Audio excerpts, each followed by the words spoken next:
안녕하십니까? 역사의 숨결과 지혜를 나누는 시간입니다. 오늘 우리는 기도라는 주제에 대해 이야기 나누려 합니다. 어쩌면 조금은 의아하게 생각하실 수도 있겠습니다. 예수님의 생애 마지막 주간, 십자가의 고난과 죽음, 그리고 부활과 승천이라는 거대한 사건들을 앞두고 하필 기도에 대한 가르침이 이토록 중요하게 다뤄지는 것일까요? 더 시급하고 중요한 주제들이 많지 않았을까요?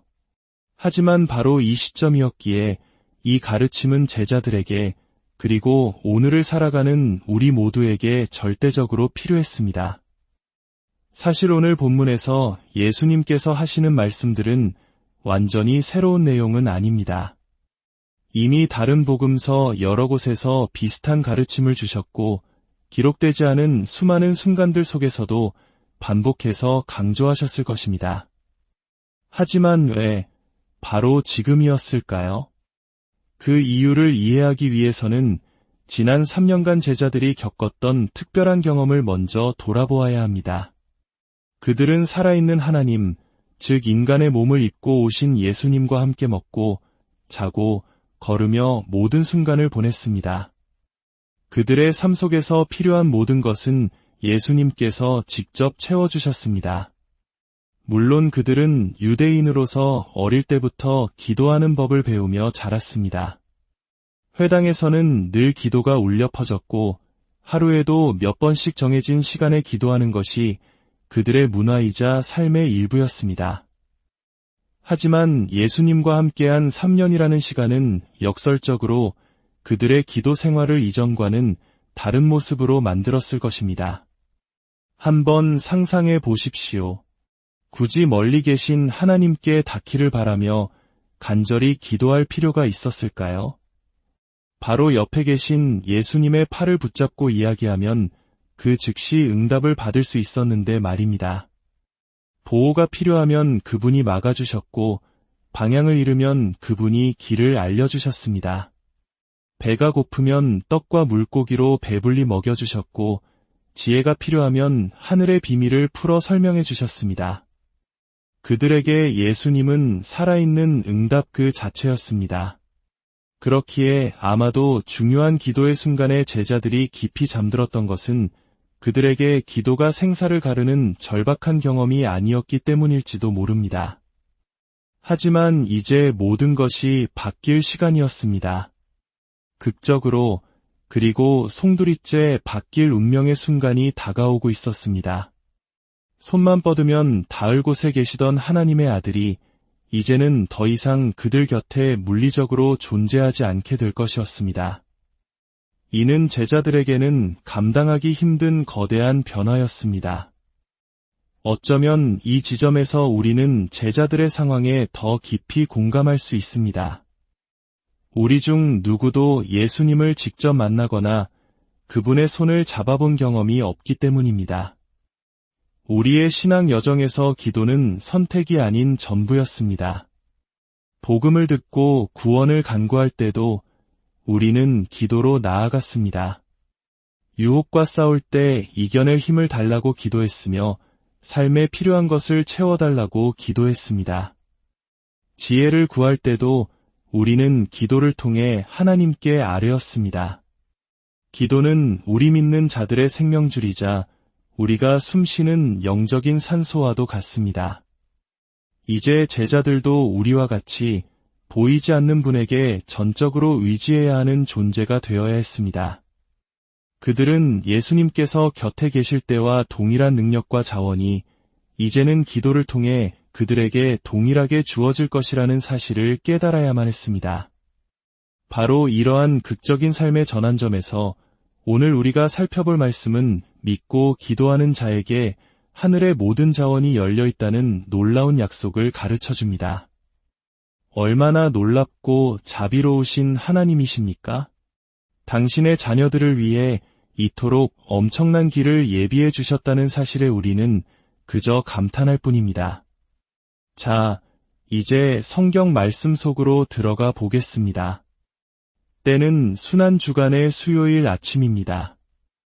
예수님과 제자들은 지난 밤을 보낸 베다니를 떠나 예루살렘으로 향하고 있었습니다. 베다니는 마리아와 마르다, 그리고 나사로 가족이 살던 곳으로 예루살렘에서 약 3km 떨어진 작은 마을이었습니다. 그들이 길을 가던 중 전날 보았던 무화과나무가 뿌리부터 완전히 말라버린 것을 발견했습니다. 어제, 즉 화요일에 있었던 일을 잠시 떠올려 봅시다. 예수님께서는 시장하셨습니다. 아마도 이른 아침 기도에 힘쓰시느라 아침 식사를 거르셨을 것입니다. 멀리서 잎이 무성한 무화과나무 한 그루를 보시고는 혹시 열매가 있을까 하여 가까이 가셨습니다. 하지만 잎사귀 외에는 아무것도 찾지 못하셨습니다. 그러자 예수님께서는 그 나무를 향해 이제부터 영원토록 사람이 내게서 열매를 따먹지 못하리라 라고 말씀하셨고, 제자들은 그 말씀을 분명히 들었습니다. 이 무화과나무는 당시 이스라엘을 상징했습니다. 잎이 무성하다는 것은 겉으로 보이는 종교적인 형식과 활동을 의미합니다. 예수님께서는 이스라엘에게서 참된 믿음의 열매를 찾으셨지만 겉모습만 화려할 뿐 아무런 열매도 맺지 못하는 것을 보셨습니다. 그분께서 나무를 저주하시자 마태복음의 기록에 따르면 나무는 즉시 말라버렸습니다.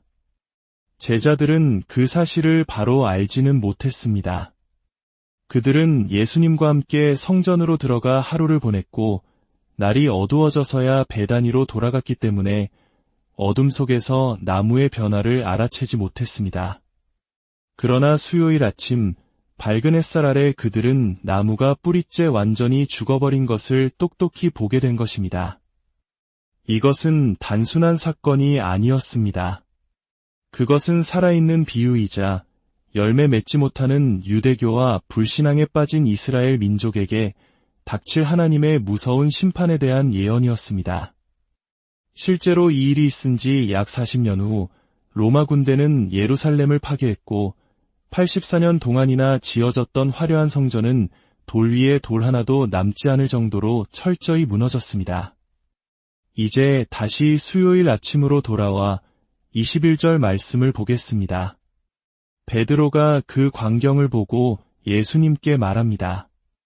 랍비여 보소서 저주하신 무화과나무가 말랐나이다. 그러자 예수님께서 대답하십니다. 하나님을 믿으라. 내가 진실로 너희에게 이르노니 누구든지 이 산더러 들리어 바다에 던져지라 하며 그 말하는 것이 이루어질 줄 믿고 마음에 의심하지 아니하면 그대로 되리라. 그러므로 내가 너희에게 말하노니 무엇이든지 기도하고 구하는 것은 받은 줄로 믿으라 그리하면 너희에게 그대로 되리라.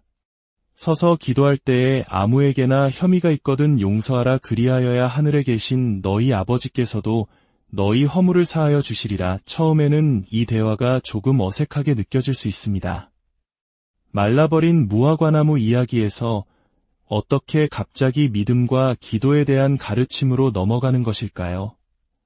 여기에는 어떤 연결점이 있는 걸까요? 그 연결점은 바로 권능에 있습니다.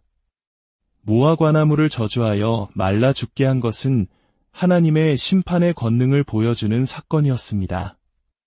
예수님께서 말씀 한마디로 거대한 나무의 생명을 순식간에 앗아갈 수 있었던 것처럼 하나님의 능력은 실로 엄청난 것이었습니다. 복음서에 나타난 예수님의 기적은 대부분 병을 고치고 죽은 자를 살리며 풍랑을 잠잠케 하는 등 생명을 살리고 회복시키는 것이었습니다. 하지만 이 무화과나무 사건은 유일하게 파괴적인 기적으로 하나님의 심판이 얼마나 단호한지를 보여줍니다.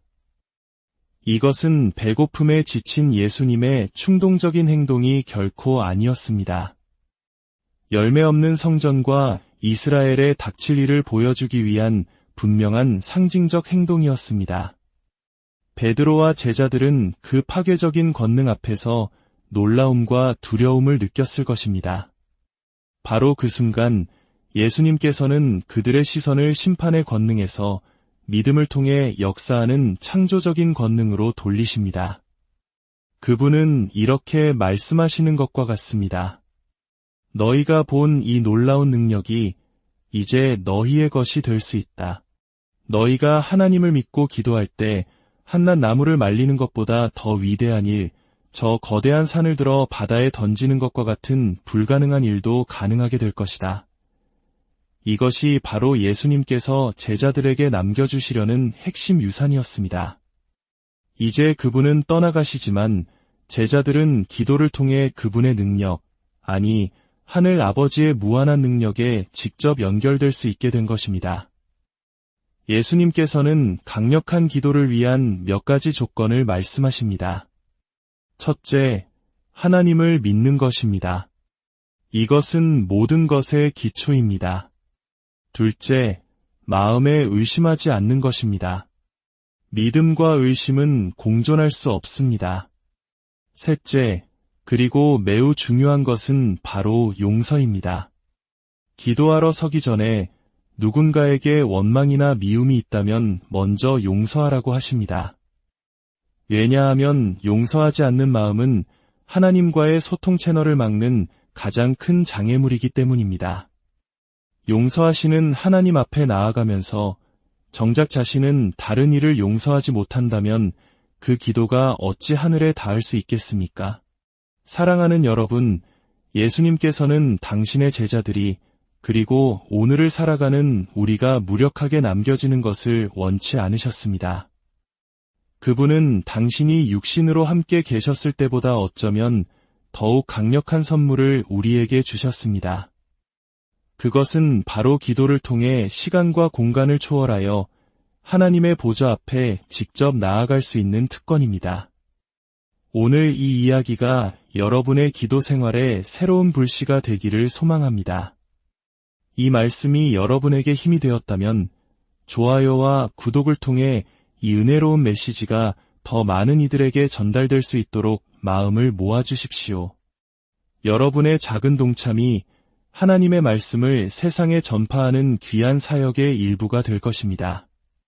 이제 여러분의 삶 가운데 의심의 산을 옮기고 불가능을 가능케 하는 기도의 능력이 늘 함께하기를 축복합니다. 주님의 이름으로 여러분 모두에게 평안이 깃들기를 기도합니다.